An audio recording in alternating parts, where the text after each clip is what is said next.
Oh yes, call me Doctor. The Jeep Doctor. So today we're going to be removing the alternator. I'm sure if you've been watching my videos, you've probably heard my alternator whining or a whining noise coming from my Jeep. And I got myself an auto stethoscope, and it turns out that the bearing is going bad in the alternator. I was looking for just a replacement bearing, and I couldn't really find anything. And it was just kind of easier to just find a whole new alternator. So I got a brand new one, so there's not a core charge. I got one that didn't have a core charge.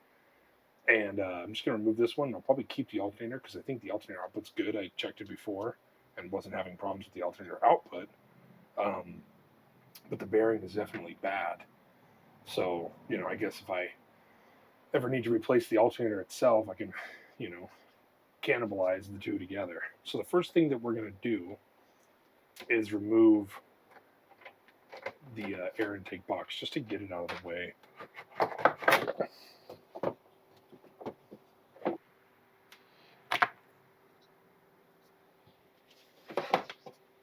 Okay, so removing that air box is going to give us a lot more room to be able to get to we're going to have to get to our tensioner pulley to remove the serpentine belt and also to the alternator itself.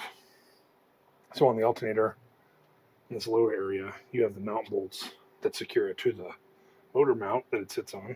And then on the back side is actually where the belt is. So before we start unplugging the alternator and disconnecting it, I'm going to go ahead and remove the negative terminal from the battery. Okay, with the negative battery terminal disconnected, we can go ahead and disconnect the alternator itself. So holding on the alternator, you have two different size bolts, and it's a 15 millimeter and a 13 millimeter on the bottom.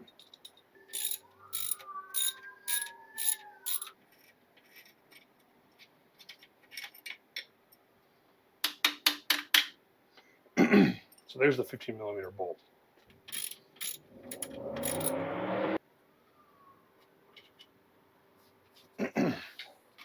Now just slide the alternator out and away from the serpentine belt right there. And there we go, that's a freed up alternator. Now just to give you a closer up look of this, so here's the bracket that the alternator mounts onto right there. And then here's the belt. Okay, so here's the old alternator, and here's the new one. Pretty much the same, right? So here's the new pulley. I'm just going to flip that over on its side. And I just got this off of rockauto.com. It's just the, I think, TYC. I have one complaint about this right out of the box. It didn't come with any stickers. Man, I love getting stickers. So there's that bearing. Very easy to turn. It just spins. And here's this bearing. Not very easy to turn. It will spin, but it stops pretty much immediately, and there's definitely resistance. Like I said, I don't know if this alternator is bad. I'm going to keep it. There was no core charge on this. I don't need to return the old one and turn it in. I could if I wanted to. But I checked this, and the voltage output was still good. So the alternator itself is fine. Pretty sure it's just the bearing assembly. I might buy a replacement bearing set for this and, fix that so I have another alternator, because that alternator's fine. You know what I mean? And I don't like throwing away something that's bad. So the goal here when I'm installing this is to not drop it. So might be kind of a lofty goal, but I'm going to hook it around the serpentine belt, and then I'm just going to kind of see the serpentine belt literally just fit around that pulley. I'm just going to kind of set it in there. So I've just got the belt behind this right here where I can grab it easily. I'm going to get these threaded in and then get that belt on there.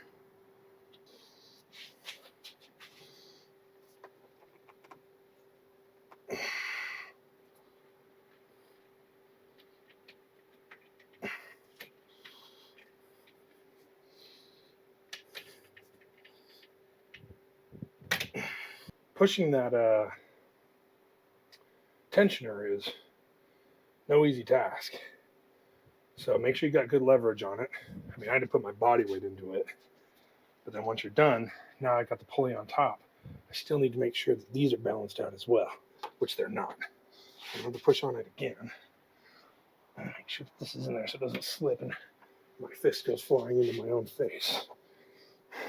So, got that done.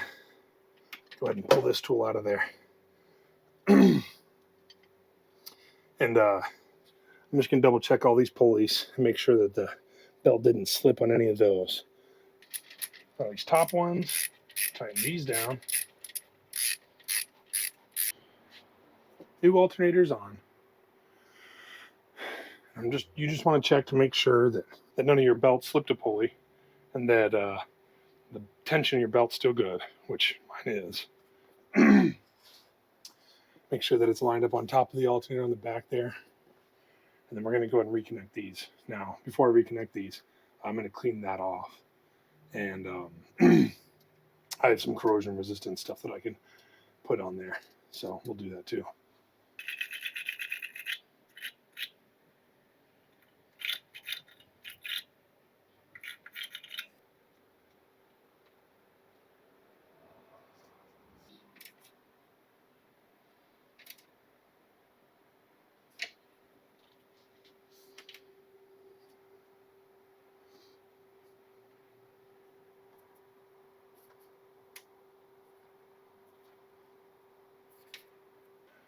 That is an alternator installed. So now I'm going to put the air box back on and reconnect the battery and make sure that this thing fires up.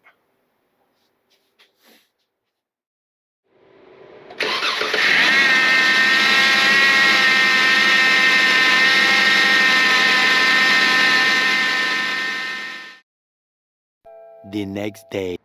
Yesterday was a bit of a failure. Changed the alternator thinking that was what was making all of that screaming and crazy whirring noises. You know, as you saw, I fired it up and noise didn't go away. But today I decided to take a different approach, maybe the approach I should have started with, lessons learned in hindsight. I just pulled off these two idler bearings, and I'm going to see if it's either of these, and if it's not either of these, I'll put these back on, and I will, I'll just kind of keep going down the list until I find which bearing it is that's screaming at me. I've got my mic here sitting next to these. I'm hoping that I can pick up some sound for you guys if there's some sound coming out of these bearings. So here's my idler bearings. This one was from the passenger side. This one was from the driver's side. They're pretty dirty, but everything in my engine bay is pretty dirty. I'm sure that maybe if these are messed up, that some mud or dirt or something like that, or even water got past this and dried up these bearings. And it might be that I just need to clean out these bearings and re-grease them. I might not actually need to replace these, so we'll see into that as well. So first thing I'm going to do is I'm going to just turn this and listen to it.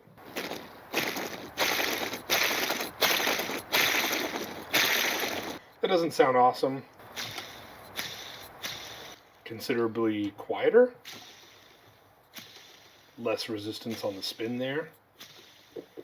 Sounds a little bit smoother, but it's still a little bit grainy. Let's go ahead and clean these up, and we'll see if we can just re-grease these bearings. It might not be a bad bearing, it might just be completely dry or gunked up inside there. So let's get into these. These two pulleys are both the same part, so it doesn't matter, and they're the same this way or this way, so I don't know that it matters if there's a front or a back or anything like that, but I'm going to go ahead and pop off one of these seals and we're going to see what the bearing looks like underneath them.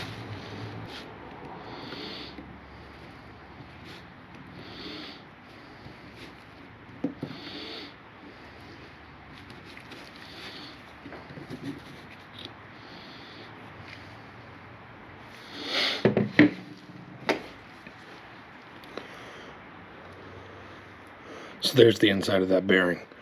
Pretty gunked up in there, if I do say so. And that's the inside of the bearing seal right here.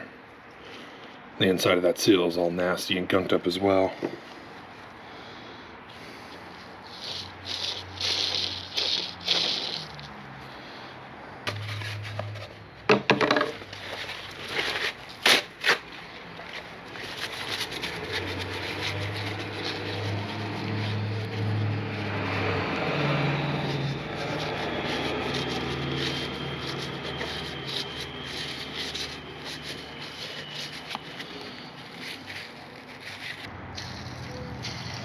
So, I don't know if you can hear that bearing any better.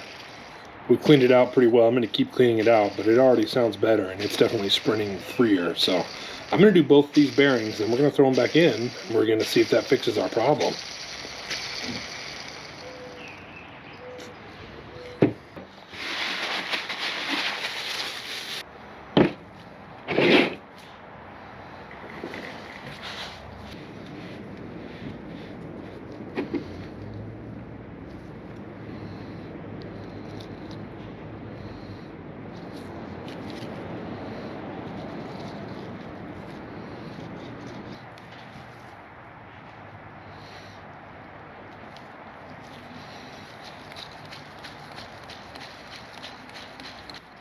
And there you have it.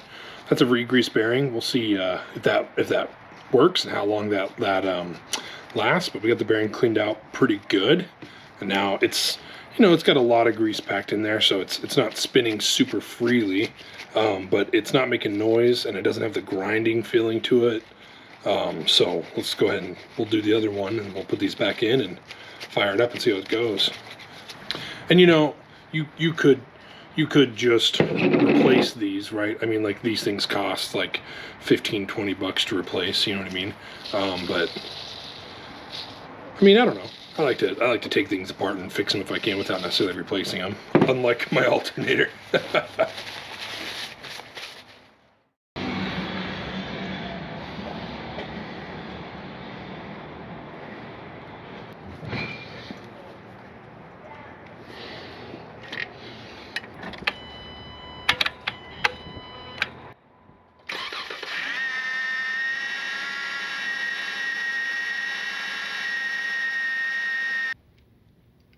No, God!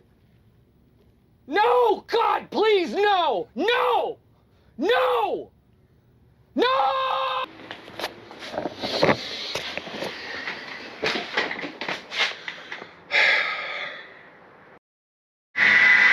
Oh yes, call me doctor. The Jeep doctor. So, this is an auto stethoscope. And it's a stethoscope that has a big old pointy stick on it. And I'm going to use this to show you what bearing I think is causing the issue. I think it's actually the idler pulley that I just pulled off and re-greased. Because now listening to it through this auto stethoscope, which I had previously done, I didn't get the same result. It's screaming for the stethoscope, whereas the other idler pulley isn't screaming. So I'm going to try and translate this to the camera by literally putting the stethoscope on the camera itself and showing you what one pulley sounds like versus the other. So I literally put the stethoscope onto the case of the camera so the vibration translates into the case, and I'm hoping that helps you hear it. So the first one I'm going to touch is the idler pulley on the passenger side, and we'll see if you can hear this. Be careful. That is the passenger side idler pulley. I hope that doesn't sound absolutely horrible for the recording. And then here's the one that I think is bad, and hopefully you can hear the difference.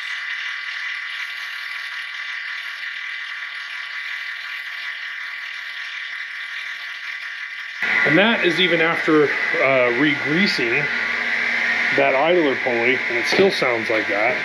And it's frustrating because I definitely listened to that through the stethoscope before, and it didn't sound that wretched. And now it does, but the audible sound coming out of the engine bay hasn't changed. So maybe I just put the stethoscope on the wrong spot.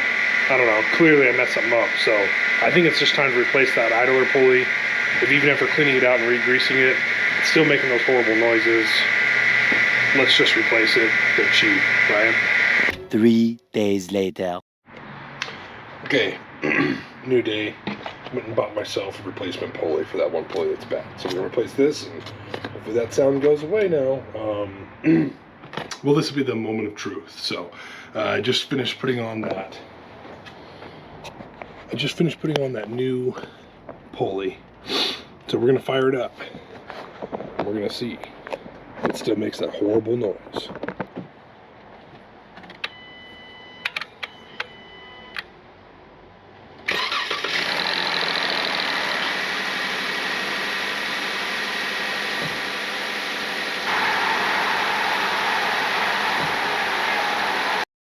And there you have it. Far too much work to just replace a $15 pulley, right? So if that's your issue, I'd highly recommend starting with one of these stethoscopes and listening to the pulleys and figuring out which one it is, and then just replace that pulley. Especially if it sounds that bad and that loud and it's been going as long as mine's been going. If you listen carefully in previous videos, you can hear my engine screaming like that for probably about a year now. And I've just been putting it off, which is stupid. So, probably could have replaced both pulleys, but I'll wait for the other one to do the same because that's kind of just how I do everything.